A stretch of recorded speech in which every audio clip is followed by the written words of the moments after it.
LPS College Park. I'm a senior here at LPS and my name is Ana Mendez. This is our very first Peace and Arts Youth Conference and we'll be focusing on issues concerning education, safety, drugs, prejudice, and employment in the city of Oakland.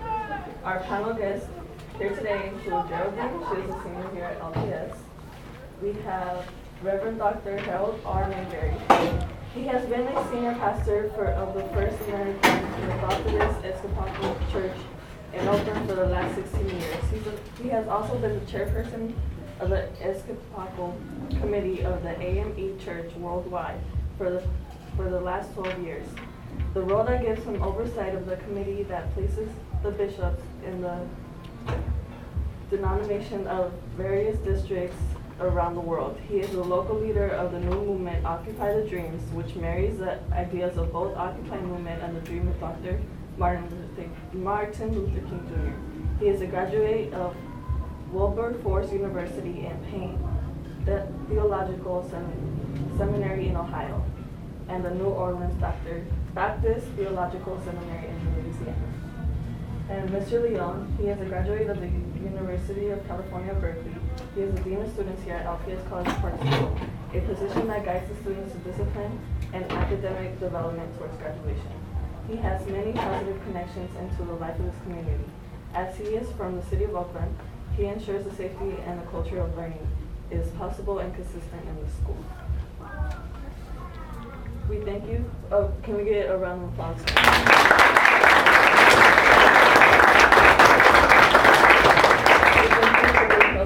For being here today, and we're going to begin with some questions on the topic of education. And this is open for any of you to start off answering. And the first question is, have you seen a drastic change in the Oakland Unified School District from the time that you have been here, positive or negative? In the time that I've been here, I've watched the Oakland Unified School District move on what appears to be a roller coaster ride. Some years ago, I had the opportunity to serve on the school board in the city of New Orleans. One of the things that we focused on was making sure that every classroom experience was the same. What we meant by that, when you have classrooms that do not encourage learning, that the environment doesn't encourage learning, we felt it had an impact on the students' spirit and on their desire to learn. So as I've watched what's going on here in Oakland, I'm a little disappointed. I don't think that Oakland is putting forth the kind of energy into ensuring that young people are properly prepared to move to the next level of their education. I think we've got in the congregation, I pastor 2 members of the school board, and one of the things that we talk about is what we can do as a congregation to marry the congregation and the Oakland school system to ensure that our young people receive the kind of quality education they deserve. I think there's a lot of work that has to be done. I don't want to imply that I don't believe that some real work is being put into educating kids. I just think that we've got to re-examine education and what the community can do to invest itself more in the education of our young people. I think in my experience with working with Oakland Unified Schools and LPS now, there has been and there continues to be a move towards being able to make school more relevant for young people. Obviously, it takes time for us or for the schools to be able to get all the stuff together to be able to make it more relevant than what it is now. I think recently, Oakland schools and our schools are trying to bring in a lot of the resources from the community, like the churches, right? Like different organizations in the community, to bring them into the school, so you guys can also, or young people can also be able to receive some of those supports and resources that those communities and community organizations have to bring to young people. So, I think education and just its history has always been an education where, we're not being taught about our cultures, in the way that it should be, for like empowerment purposes, learning about, just other people's histories, is also something very important in California. It's one of the most diverse, states in the United States. So it's something that we need to be able to, have our schools meet where the times are right now, in the world and in life. So I think we still got a long way to go, but I think that there has been some progress and there continues to be in progress. I was gonna ask him something that he said about the environment, like schools, like form on a classroom. Like me, as being a high school student, we see like some people don't even come to class. Like there's not even in this school. Every school in Oakland is like that. There's like a high rate of people that drop out, and it sometimes it's not just because the class or the teacher or the students. It's just that like the way we see school, like, oh, we don't have to go. They mark us absent and that's it. But that's affecting the money the schools get, because this school, like, we get money based on how many students come here. And if you don't come here, how do you want to get the materials to actually learn and move forward if the students are not putting their part in to actually, be better? So it's not just like the school district, us as students have to put our part into so we can actually, like, move forward and be better.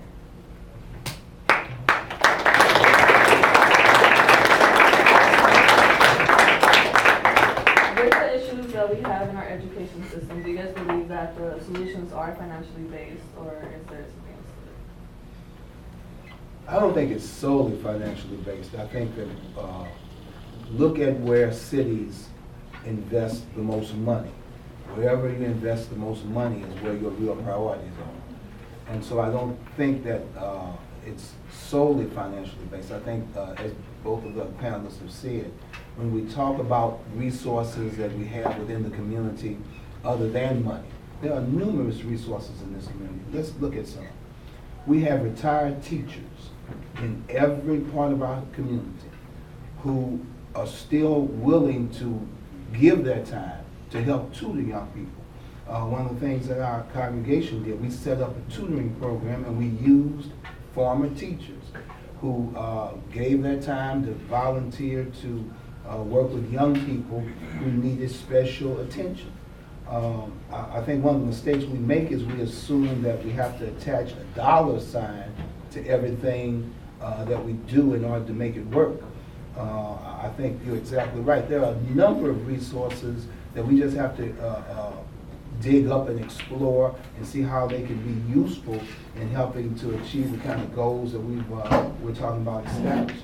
So I don't think it's all financial. Now, on the other hand, I do think there is a percentage of it that is financial.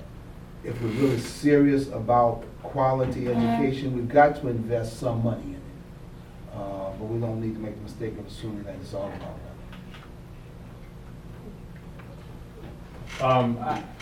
I agree with that. I mean, I don't think it's all about money, but there is a huge gap between the money that's being spent for jails and juvenile hall facilities and the money being spent for across the seas in terms of what U.S. is doing in the military, right? So there's a huge amount of money that is going into those different projects, and not going into schools. So it is somewhat of a problem when our schools are underfunding, or we have to close, or the school district has to close schools, right? All those different things do play a factor. Now, it's not only about the money, because we also need to have the right people doing the programs and the services, and also the mindset of the opportunities for you guys, right? For the young people. So I think it is important for us to really examine that and really kind of think about, in the past, I don't know, maybe 20 to 25 years, or maybe a little bit more, how many jails have been built, like brand new facilities, and then how many universities have been built, right? So we have to critically think about, what is the priorities of, government, or, and it's not to say that the crimes are not being committed. Crimes are being committed. But there has been the past years, right, where there's been a lot of people being arrested for very small crimes, right? So it's something that I think us as this people, we have to really be smart about where we're allocating that money, right? And using other tactics and other resources to be able to sway the other stuff that's happening, right? So it's still a problem, but do we need to spend all that money for it? that's a question mark that I think we all need to be able to ask ourselves and ask others. Adding onto that, the money situation, like, there's a lot of crimes being committed in the streets, so obviously the government's gonna waste their money on that. And there's more, people committing crimes than students actually graduating. So if there would be more students graduating, more people like actually wanting to get educated, maybe less money will go to that and more money will go to schools. There's like a program right here called Youth Uprising. Not everybody wants to go. There's people that know about it, but they're like, oh, so I don't know why. I mean, everybody has different reasons why they don't take advantage of that. But there's a lot of like programs around here that help you. So if you have like trouble on homework or anything, you can get help on that. But people don't take advantage of that, and that's something that should be changed.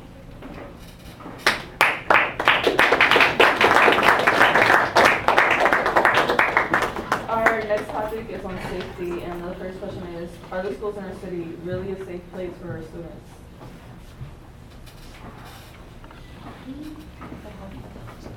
When I came here this morning, I went to the other school, LP Leadership. And as soon as I was walking down the sidewalk, I saw the security officer about to chain the door, the gates locked. And after I went through the gate, he did chain the gate lock. And I thought about that. It's a sad commentary on our society and on the culture of our community when we have to operate from the old Joe Clark mentality. Lean on me. When you have to lock the gates in order to keep some folk out and to keep some folk in.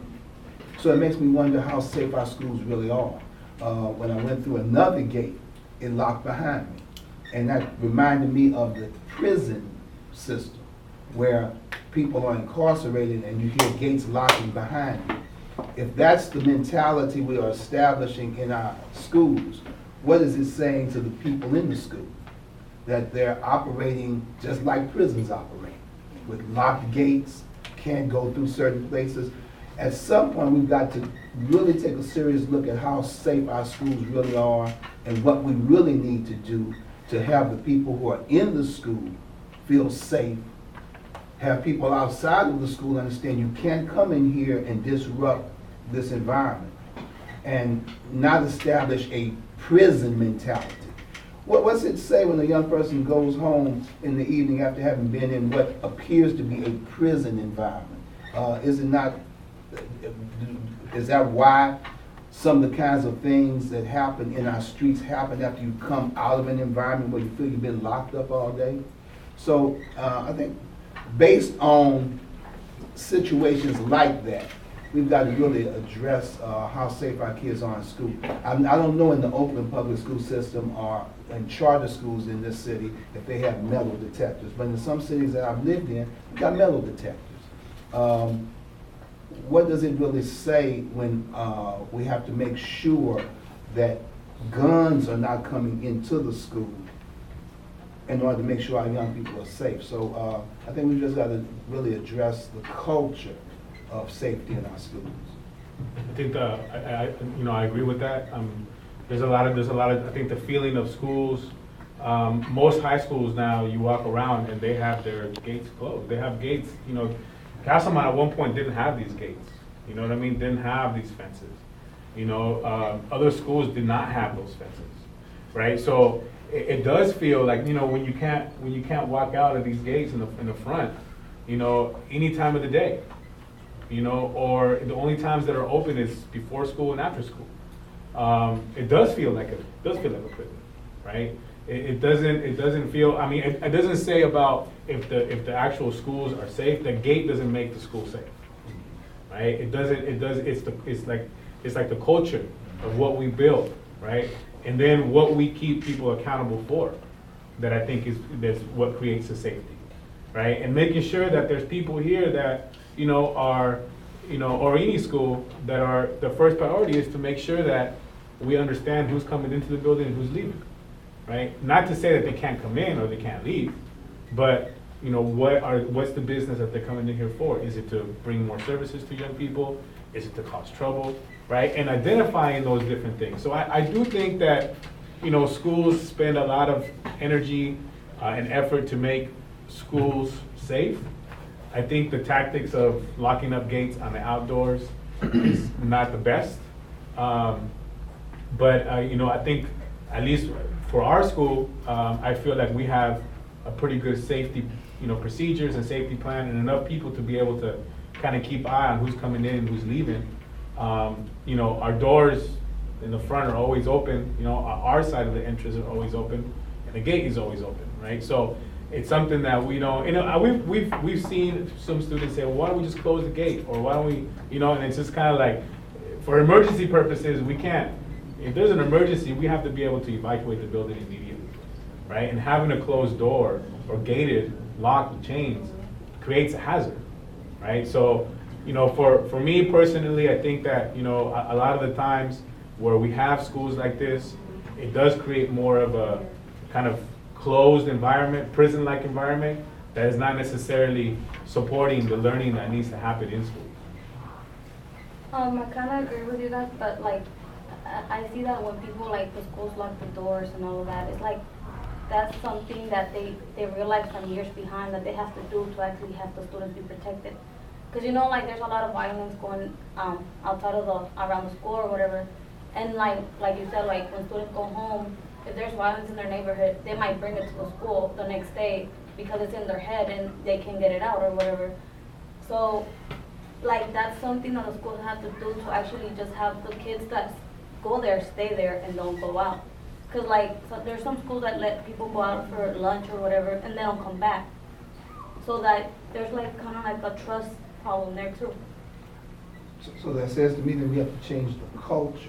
Yeah. Of our, if we've got young people who go out for lunch but don't come back to school, question for me is, why didn't they want to come back to school? What was it that was more enticing or attractive outside that prevented them from coming back inside? So I think you're right. We've got to make sure our kids are safe. But I think one of the ways we do that is to change the culture. Exactly. Do you guys have an idea on how we can decrease the amount of violence that are in our streets? I said that, I'm sorry. Is there any idea that you have of how we can decrease the amount of violence that exists on the streets? Okay. I think the mayor's concept of a block by block initiative is the right idea. I just don't think you can limit it to 100 blocks. I think that when you start, if you clean up one area and don't address another area, what happens in that new area is going to come right back into the old area. I think we've got to, once again, I think resources is our greatest friends. I think that there are cities who have discovered, even Oakland, who have discovered that there are resources that we don't use that could probably be utilized to help our young people spend valuable time in areas that are non-violent, in areas that don't represent violence. Not just young people, because I think one of the tremendous misconceptions in most of our culture is that all of the crimes committed by persons between 16 and 25, that's not true. They're old folk my age committing crimes. And I think that what we've got to do, we've got on our church a sign that says, "Stop black on black violence." Somebody told the newspapers that that's just a phrase. No, it's more than a phrase, it's a mindset. We've got to help people understand how valuable life is. We've got to help people understand that we are responsible for each other.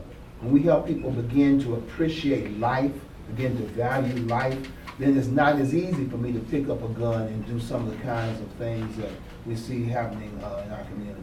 So I think we've just got to change the mindset of our communities. I think, I mean, there's no easy answer to being able to solve for violence. you know, if there was, I mean, I don't think we'd be seeing the violence that we're seeing today, or we have been seeing in our past, you know. It's just interesting because, you know, I'm a person that really likes to read up on history, right? This country was built on violence. You know, so this country was built on violence. The foundation is violent. The foundation is, you know, colonizing the people. You know, the base of it, and if you know about any foundation, if you know about architecture or just any type of base, right? The base is what sets the whole structure in place. So if we come from a violent base, you know, it's not going to be easy to be able to overturn that. Now, I think that the way, or some ways of being able to address the violence or decrease the violence, it starts here. It starts at the schools, right? It starts to, you know, understanding about where you come from, where you are at, where you from. Not what set are you from in Oakland, right? But where's your family from? Where are your family roots? You know, how far we can trace back our heritage or our lineage. Some of us can't do that. You know, some of us have been, you know, it's kind of crazy. But I think the more that we understand and we start to understand other people's cultures and we appreciate other people's cultures and where people come from, right? And we actually start seeing the similarities in the struggles as opposed to just the differences, because we're really quick to be able to focus on our differences, right? Oh, that person's from this set, or oh, that person is from over here. I don't like that person, but that person looks just like me. Probably even comes from similar places just like my family does. But we don't do that. We initially go into why we have a problem with that person, as opposed to what is something that we can actually work together with, right? So as long as there are more divisions amongst people and more divisions, there's going to be created violence. The more that we start addressing those divisions between people, right, and actually start seeing, you know, black folk, brown folk, you know, people of color have similar experiences. We go through similar situations. But why is it that we focus on just the negative aspect of it? Well, because those negative aspects of it is also a reality in our own communities. But we start here.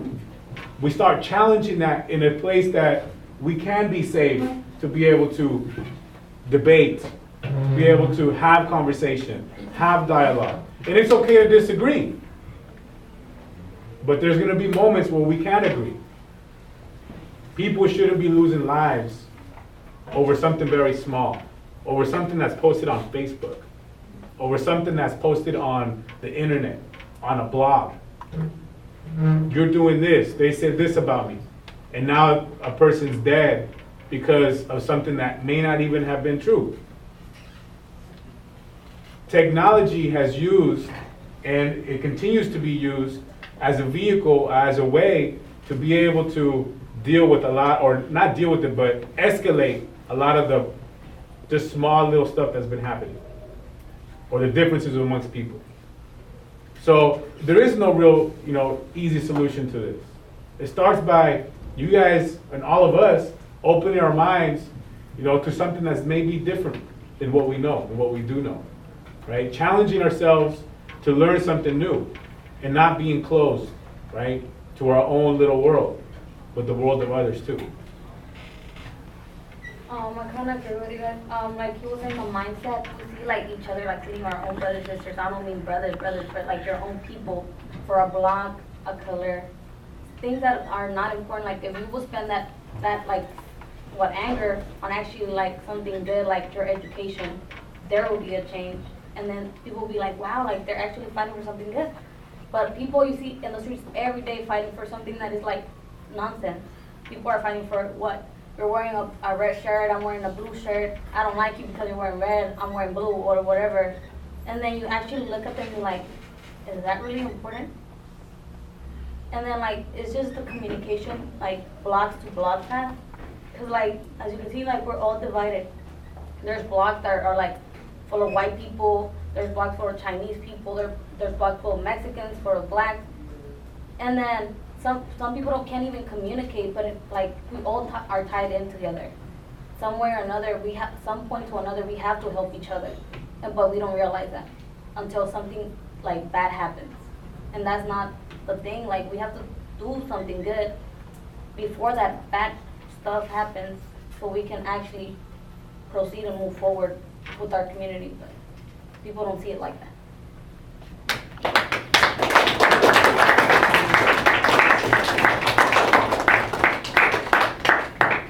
Not to cut your answer short, but just because of the time that we have, just to make your answers a little bit more summed up for your ideas. Don't talk so much. Our next topic will be on prejudice, and it's, in your opinion, does prejudice exist in our communities? Yes, without a doubt.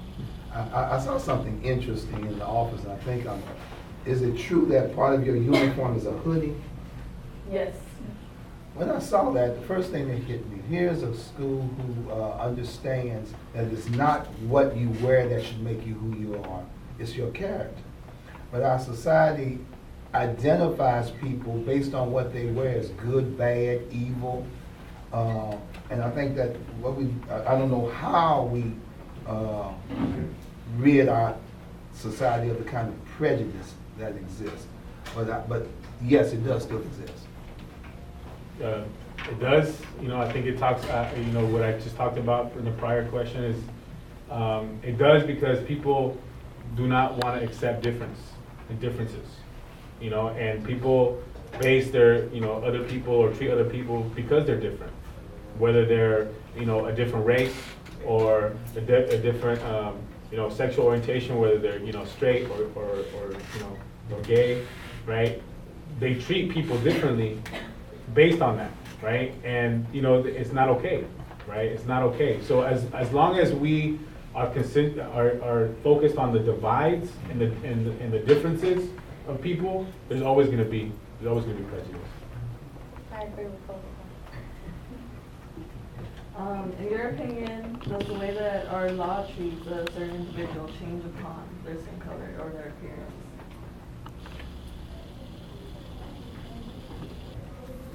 Yes.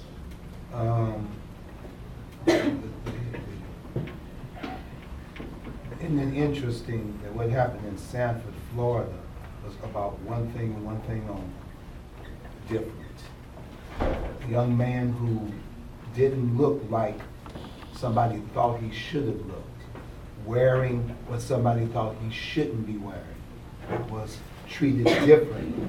And I think you're exactly right. It's only when we start identifying the fact it's okay to be different. Everybody who wears a hoodie in the hoopla, everybody who's black or brown or Asian isn't a gangster. We've got to help our culture become sensitive to the fact that it's okay to be different. What was the question again? In your opinion, does the way that the law treats an individual change upon their skin color or their appearance? Yeah, I really do think so. I work at a school. I've been working at a school for 9 years now, a little bit more than 9 years. I've been here at 3 years. I dress the way I dress when I come to work because I need people to take me seriously. When I'm not in the button-up shirts and in the khakis or in the slacks, I'm dressed in my jeans and my Jordans and my hoodie or my white tee, okay, with my baseball cap on. All right, I'll walk down the street and the first thing that police patrol or police car passes by,